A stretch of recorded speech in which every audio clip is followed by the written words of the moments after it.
तो लीजिए कमर कस लीजिए इस साल के सबसे बड़े क्लैश के लिए। सालार वर्सेस डंकी का क्लैश था जरूर, लेकिन वो उतना बड़ा नहीं हो पाया जितना ये होने वाला है हिंदी बेल्ट में। नमस्कार, मेरा नाम है मनीष शर्मा और आप देख रहे हैं जन गण मन रिएक्ट्स। यहां बात हो रही है सिंघम 3 और भूल भुलैया 3 की।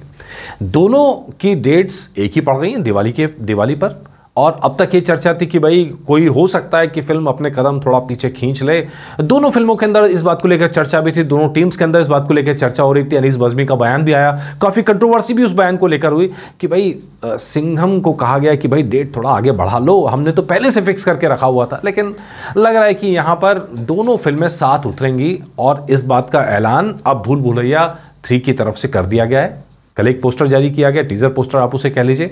आज एक और पोस्टर जारी कर दिया गया। ये दोनों पोस्टर बता रहे हैं कि नवंबर की डेट फिक्स है, दिवाली पर भूल भुलैया 3 अपने कदम पीछे खींचने को तैयार नहीं है। और ऐसे में ये साफ हो गया है कि अब सिंघम 3 और भूल भुलैया 3 का क्लैश 100% होगा, शोर शॉट होगा। अब वेट हो रहा है कि भैया भूल भुलैया 3 ने तो डंका बजा दिया है, अब सिंघम 3 क्या करेंगे, अजय देवगन अब क्या करेंगे। हालांकि जो जानकारी मिल रही है अजय देवगन पूरी तैयारी में है, जो पूरी टीम है रोहित शेट्टी की वो पूरी तैयारी में है कि पूरी तरह से विरोधियों को पस्त कर दिया जाए। लेकिन यहाँ 2-3 सवाल बड़े इंपॉर्टेंट सवाल हैं, जो मज़ेदार सवाल हैं, जो मेरे मन में भी आ रहे हैं। नंबर 1, भाई स्त्री 2 की कामयाबी के बाद भूल भुलैया 3 को हल्के में लेना बेवकूफ़ी हो। रिकॉल वैल्यू की ताकत हमने देख ली, स्त्री 2 में भी देख ली। रिकॉल वैल्यू से पब्लिक आती है और कंटेंट अच्छा हो तो पब्लिक बार बार आती है, बहुत ज़्यादा आती है। स्त्री 2 में हमने देखा। अब भूल भुलैया 3 जो है वो भी कॉमेडी हॉरर जॉनर की फिल्म है और पिछली 2 सीरीज़ भी हिट रही हैं उसकी, और अब अगली सीरीज़ के लिए भी बात यही है कि उसकी रिकॉल वैल्यू भी साथ में। और अगर कंटेंट अनीस बज्मी ने अच्छा बना दिया है, बस तो जब क्लैश होता है बस तो क्रिएट होता ही है, तो ये वो चर्चा भी होगी। अब सवाल यह है कि दोनों फिल्में हिट होंगी या इनमें से कोई एक फिल्म को ज़्यादा नुकसान होगा।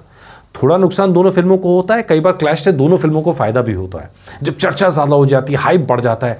और ऐसा हाइप हमने देखा था इस साल में जब सबसे ज़्यादा क्लैश का हुआ था डंकी वर्सेस सालार। सालार ने उसका ज़्यादा फ़ायदा उठाया, डंकी को थोड़ा नुकसान हुआ था फिल्म का। उस डंकी को शायद अगर सिंगल आती तो और ज़्यादा फ़ायदा होता उसका, लेकिन उस हाइप ने, सालार ने उसको हाइप कर करके अपना फ़ायदा उठाया है यहाँ पर। अब सवाल यह है कि सिंघम 3 को फ़ायदा होगा या भूल भुलैया 3 को फ़ायदा होगा। तो चलिए आप लोगों से एक सवाल पूछता हूँ कि आपके हिसाब से दोनों फिल्मों का कलेक्शन कितना रहेगा। नंबर 1, हम ये मान के चल रहे हैं, हमारी ये प्रार्थना है कि भाई दोनों फिल्में हिट रहें, दोनों फिल्में अच्छी बने और ऑडियंस को अच्छा सिनेमा देखने को मिले। हमने देखा है कि अच्छी फिल्म अपनी जगह बना लेती है क्लैश के बाद भी। हमने देखा है कि कंपटीशन के बाद भी थोड़ा बहुत लॉस ज़रूर होता है, लेकिन ओवरऑल फ़ायदा भी हो सकता है क्योंकि ऑक्यूपेंसी रेट बढ़ जाती है। आमतौर पर जब कोई फिल्म लगती है तो पता लगता है कि 30% बुकिंग हो रही है, बाकी 70% सिनेमा खाली पड़ा है। लेकिन जब कम शोज़ होते हैं तो बुकिंग ज़्यादा हो जाती है, जो ऑक्यूपेंसी रेट है वो ज़्यादा हो जाता है। पता लगता है 70% 80% सिनेमा भर चल रहा है, हाउसफुल चल रहे हैं। वो सिनेमा के लिए अच्छी बात है, सिनेमा गोवर्स के लिए अच्छी बात है, सिनेमा जो चलाने वाले हैं उनके लिए अच्छी बात है। तो एक सवाल मेरा यहाँ पर बनता है कि भाई सिंघम अगेन से आप क्या उम्मीद कर रहे हैं, 300 करोड़ प्लस या 500 करोड़ प्लस? ये सवाल का जवाब आप दीजिएगा। एक पोल करते हैं और उस पोल के अंदर इस सवाल का आप जवाब दीजिएगा। कल के एपिसोड के इस पोल के रिजल्ट्स में शामिल ज़रूर करूँगा। तो भाई अगेन मैं पूछ रहा हूँ सवाल, सिंघम 3 बजट 300 करोड़ या 500 करोड़?